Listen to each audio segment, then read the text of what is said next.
No Palmeiras, meu caro Massa, a chapa da Leila foi aprovada para as eleições e também a chapa da oposição, encabeçada pelo Savério Orlandi. Ou seja, é a primeira vez que a Leila vai enfrentar de fato um adversário, lembrando que ela foi eleita por aclamação, não teve nem oposição na outra vez em que ela foi presidente. Não que a oposição do Savério Orlandi nesse momento represente, me parece, algum perigo para a reeleição dela, mas ao menos há uma oposição, isso é importante. Vamos lá. Se o Palmeiras tem, eu vou explicar para vocês, tintim por tintim, como funciona a política interna do clube, né? O Palmeiras tem 288 conselheiros, né?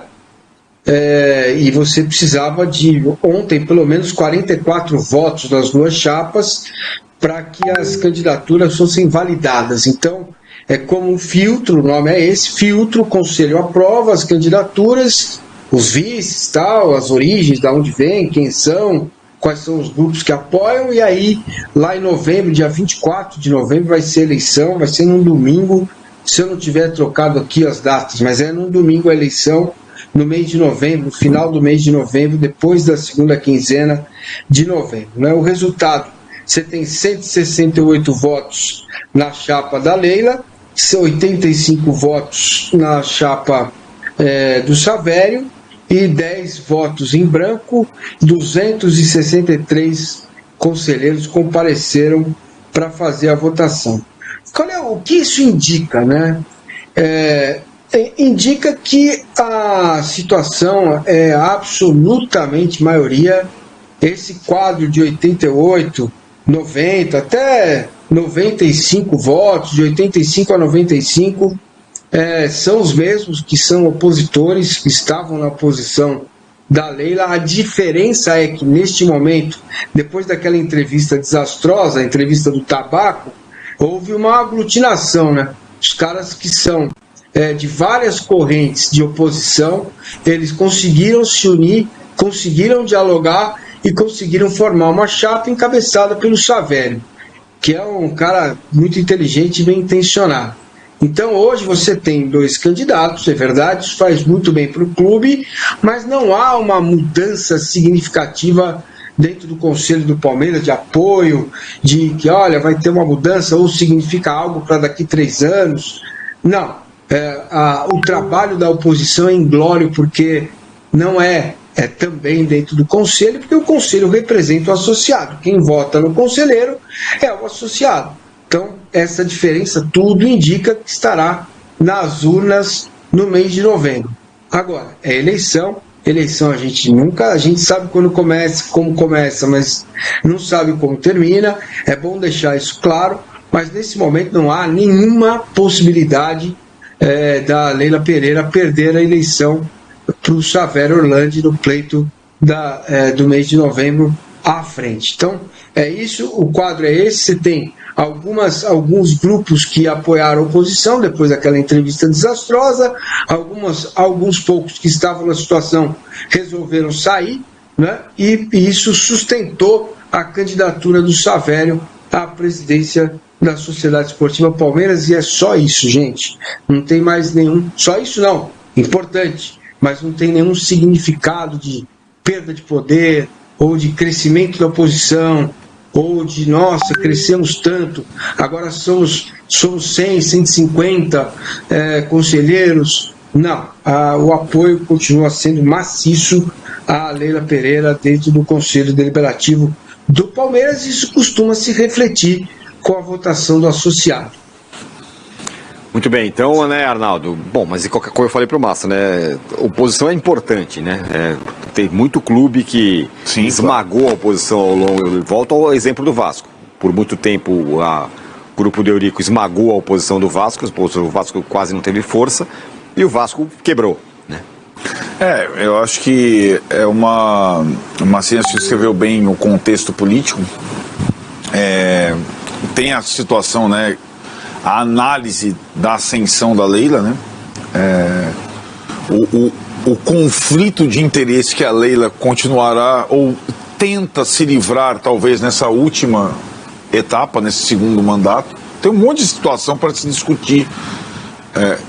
O governo que ela faz no Palmeiras é muito bom, mas você tem um monte de ressalvas a fazer também.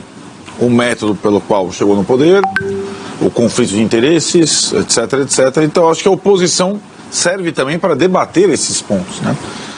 Porque ficam muitas vezes camoteados, né? Mas é um clube que tem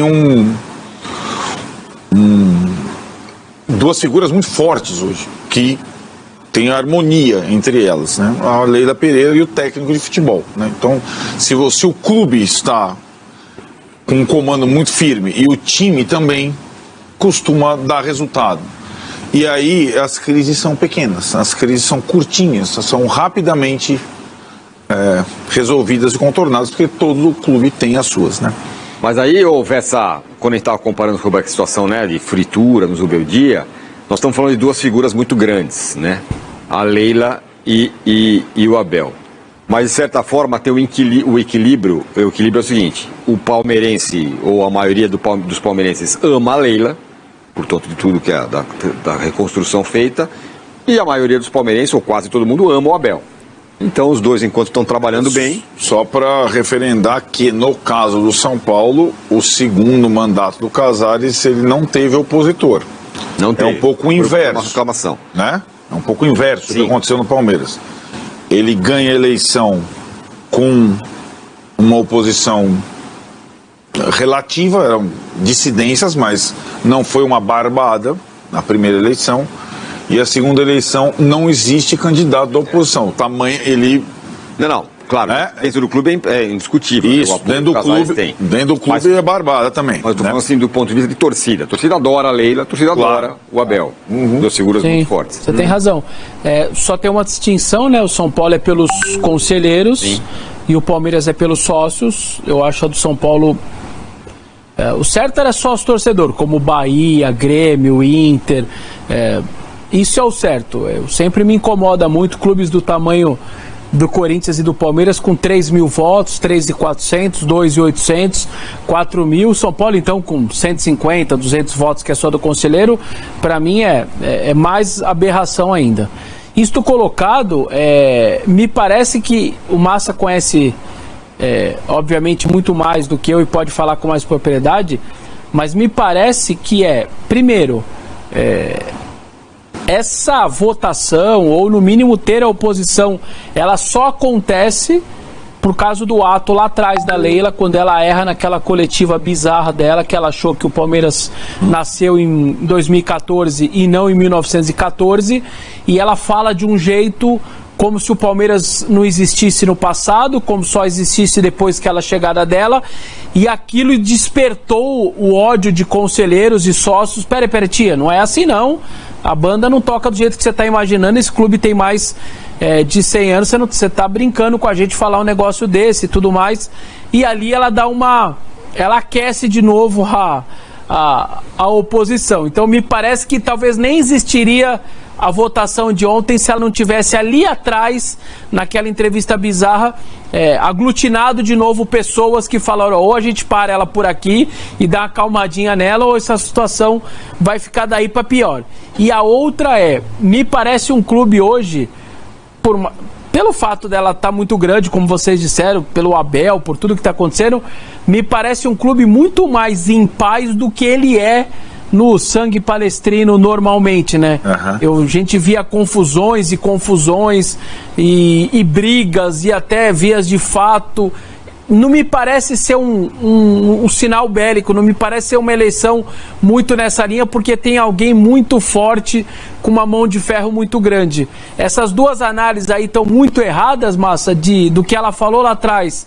Trouxe de novo uma oposição que talvez nem existiria, e se o clima realmente do que foi no passado aí tá até muito diferente, até meio estranho do que você viveu muitos anos ali. Óbvio que isso fica muito apaziguado, né, pelo poderio da figura da Leila, né, é uma figura muito forte. Ela impõe muitas coisas, como reformar a piscina com o dinheiro dela, o apoio lá da Crefisa, ou abrir o clube de segunda-feira, que é uma coisa que o associado lá no Palmeiras sempre se queixou, porque as pessoas não vivem na segunda-feira. Por que o clube social fecha segunda-feira? Não. tem que funcionar. E ela pôs para funcionar. Nesse aspecto, ela é um trator, ela põe as coisas para funcionar e as coisas caminham, cara, estão caminhando. Agora, ela também está amparada e escorada no Abel, né? E ela não está errada. O cara ganhou 10 títulos em 4 anos, você vai fazer o quê? Entrar em litígio com o treinador? Não, ela está certa, ela está correta em manter, em tentar manter o Abel até 27. Ontem as pessoas próximas estavam me dizendo que existe um grande otimismo dele permanecer mesmo até 27, vai depender aí do resultado da eleição. Enfim, então ela está agindo politicamente de forma correta. Agora, vocês repararam que de lá para cá, de algum tempo para cá, a Leila começou a falar, olha, seria bom que a Crefisa saísse da camisa do Palmeiras, né? Porque acho isso interessante. Tá. A Crefisa cresceu muito depois, e a Crefisa e a FAM, eles cresceram muito depois que entraram no Palmeiras, né? Isso é um fato notório, é muito claro, isso aconteceu. Ponto. A pergunta é, por que Cargas d'Água agora ela estaria então preocupada em retirar, caso as ofertas cheguem do tamanho que o Palmeiras pretende, e com todas as propriedades, 150 milhões por ano, ela estaria então disposta a sair da camisa do Palmeiras? Para ir para outra? Essa é uma pergunta que é uma boa, vale uma reflexão. Eu não tenho essa resposta. Recentemente se falou um pouco, ou muito, né, da aproximação do Pedrinho com o senhor Lamáquia, que é marido da presidente Leila Pereira. Ela foi enfática de dizer, olha, isso não existe, não vai acontecer. Não é possível que um cônjuge ou que o meu marido seja dono de uma SAF e eu seja presidente do Palmeiras. Me parece que a lei da SAF também tem um gatilho aí que impede, que breca, se for SAF, mas pode ser um outro modelo. Também existem brechas nesta questão, né? Eu, se tivesse oportunidade de perguntar a Leila Pereira, perguntaria a ela. Essa me parece ser a pergunta mais importante. A senhora se compromete a não comprar ou não participar da gestão, seja o seu marido, as suas empresas, do Vasco da Gama nos próximos 3 anos? Sim ou não? A senhora se compromete? Me parece que ela tem esse compromisso de não se envolver com outro clube. Ela já falou sobre isso. Agora, a saída dela não está preocupada com conflito de interesse, porque até 3 meses atrás ela dizia que não tinha conflito de interesse de ser presidente do Palmeiras e ser presidente das duas. Mas antes vamos falar de Palmeiras, porque Dudu está treinando mais ainda, inclusive na data FIFA, para poder estar à disposição plenamente de Abel Ferreira. Dudu? Nada melhor do que uma folguinha para começar a semana. Assim foi a segunda-feira para os jogadores do Palmeiras. Até porque o jogo contra o Juventude ainda está relativamente longe. O time de Abel Ferreira entra em campo apenas neste domingo. Mesmo com o dia livre, foi possível encontrar alguns movimentos na academia de futebol. Isso porque alguns jogadores decidiram contrariar a lógica e foram ao trabalho mesmo em dia de folga. Dudu, Mike Piquerez, Bruno Rodrigues e 2 meninos da base, Figueiredo e Michel. O camisa 7 registrou o momento da galera do treino da segunda. Claro que a atividade extracurricular tem explicação. Não é a primeira folga que Dudu sai de casa. O atacante quer recuperar o físico depois de ficar praticamente 10 meses sem jogar. Mike vai ser relacionado depois de se recuperar da lesão na panturrilha e não quer voltar a se machucar. Já Piquerez e Bruno Rodrigues seguem no departamento médico. Acho que foi uma semana boa de treino, né? Acho que a equipe fez uma grande semana, a gente tem a semana livre aí para treinar, estamos fazendo grandes treinos, grandes competições aqui dentro do clube mesmo, né? Então fico feliz pelo empenho de todos os jogadores, de todo mundo que está trabalhando aqui no dia a dia do Palmeiras. Quem aproveitou o tempo ósseo da data FIFA para sair um pouco da zona de conforto foi a Joia Alviverde. Em entrevista ao canal do YouTube da Placar, Estevão falou de vários assuntos, entre eles, claro, a chance do tricampeonato brasileiro. O mais importante é o título e a gente vai estar fazendo o máximo, a gente está caminhando bem no campeonato, estamos ali na zona de cima e a gente vai trabalhar bastante e, se Deus quiser, no final do campeonato vamos estar lá em cima. O moleque mostrou personalidade, viu? Ele que gosta de ser chamado de craque, nunca curtiu as comparações com Lionel Messi, apesar de ter o argentino como uma de suas referências. Não foi nem eu que criei isso, acho que foi a mídia, e era algo que eu não gostava, pra ser sincero, né? E é uma coisa que eu tento ser eu, sabe? Eu sou o Estevão, eu tô construindo a minha carreira, o meu futebol e a minha história. E eu acho que fico muito feliz pelo reconhecimento, mas era uma coisa que eu não gostava, tô tentando me desvincular disso cada vez mais.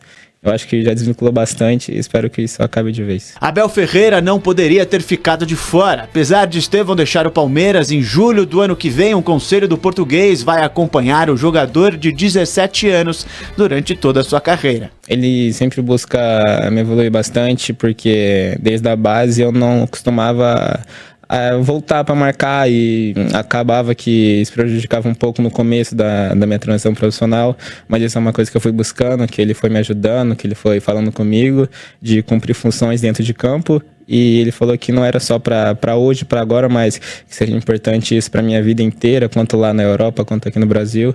Eu acho que isso foi muito importante para mim ao decorrer do ano, de estar jogando, de ter mais sequências de jogos. Acho que isso foi muito importante para mim. Craque que volta e ajuda na marcação. Ídolo que treina mesmo em dia de folga. Esse é o time que Abel Ferreira conseguiu montar aqui no Brasil. Não à toa vai em busca de seu tricampeonato brasileiro.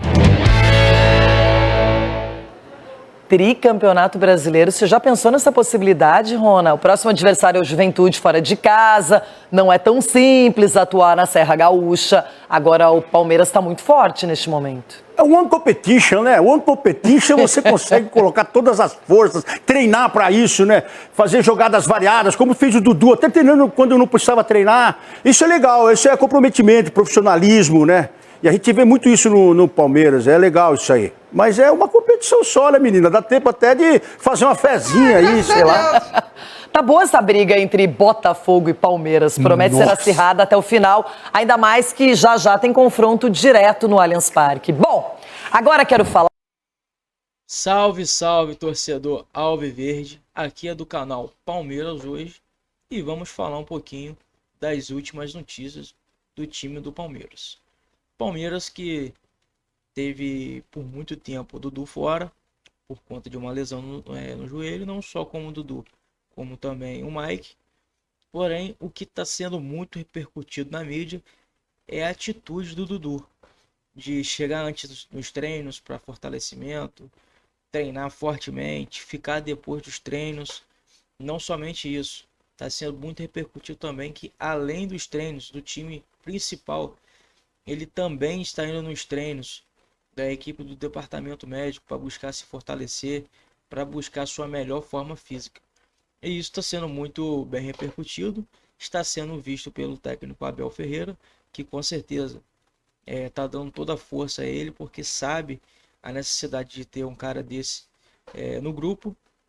Dudu que praticamente tornou-se o 12º jogador da equipe, pelas diversas vezes que ele tem entrado na equipe, e quando entra ele mostra para que veio. Palmeiras que vai enfrentar agora a equipe do Juventude. Palmeiras que está treinando bastante para esse jogo, a mostrar como é que foi os seus treinamentos na data FIFA, que infelizmente com essa parada aí acaba perdendo um pouco de ritmo de jogo, mas não é só o Palmeiras que perde, temos que pensar dessa forma. Toda a equipe também vai voltar da mesma forma. Esse tempo é importante para implementar algumas coisas que, com o calendário rolando, não tem como, até porque de um jogo para o outro aqui no Campeonato Brasileiro temos cerca de 2 dias, 3, 4 dias por aí, então não tem como implementar algo que foi uma deficiência no jogo passado. Entendeu? O Palmeiras joga no próximo jogo, no próximo dia 20/10, às 8 horas da noite, com o Juventude. Após isso, só volta a jogar dia 26/10. Vai ter mais 6 dias aí para implementar e botar a casa em ordem. Dia 26/10, no sábado, enfrenta o Fortaleza, dentro de casa, com apoio total da sua torcida, às 4h30 da tarde. E depois só enfrenta o Corinthians, um clássico, no dia 6/11, numa quarta-feira. Mas e vocês? Estão confiantes no time do Palmeiras? Estão felizes pela volta do Dudu e por todo esse empenho que ele vem trazendo? Se sim, comente no canal. Se não for inscrito, se inscreva no canal e deixe seu like porque ajuda bastante o canal. Valeu, tamo junto!